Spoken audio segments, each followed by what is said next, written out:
হোজাইত কংগ্ৰেছৰ ৰেলীত অথত্তৰ নবকাৰ ৰাজপথত থমকিল প্ৰত্যুত বৰদলৈৰ ৰথ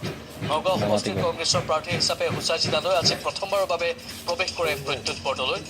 পিছে আৰম্ভণিতে কেনা লাগিল প্ৰত্যুত বৰদলৈ যিখন জীপ গাড়ীত আহিছিল সেই বাহনখন নবকাত প্ৰৱেশৰ পূৰ্বে বিকল হৈ ৰাষ্ট্ৰীয় ঘাইপথত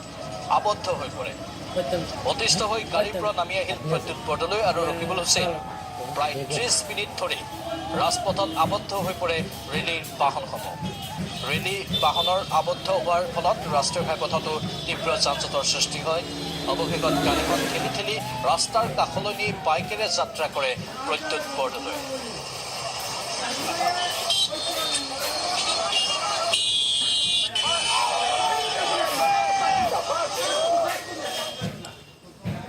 ৰাইজ স্বতঃস্ফূৰ্তভাৱে ইমান উৎসাহ লৈ পেলাই আজি ওলাই আহিছে মই অভিভূত হৈ গৈছোঁ আৰু সঁচাকৈ মোৰ মনত অকণো সন্দেহ নাই যে এইবাৰ আমি মাটিমাত ধৰিম মই বিজয়বাসীকো বাছি লৈছোঁ লামডিংবাসীকো বাছি লৈছোঁ মই যমুনামুখকো বাছি লৈছোঁ চবকে বাছি লৈছোঁ কাৰণ মই সকলোৰে বাবে গ্ৰহণযোগ্য হ'ম কাৰণ মই নগাঁও সংসদীয় সমষ্টিৰ এক শক্তিশালী কণ্ঠস্বৰ হ'ম এই কণ্ঠস্বৰ সকলো সোমাই থাকিব মই ইতিমধ্যে নগাঁৱত ঘৰ ল'লোৱেই নগাঁৱত বাহৰ পাতি আছোঁ কাৰণ মই যেতিয়া আন্তৰিকতাৰ সৈতে যেতিয়া প্ৰতিনিধিত্ব কৰিম এইবিলাক সৰু সুৰা কথা এইবিলাক বাধা আমি এলাৰকে পাৰ কৰিম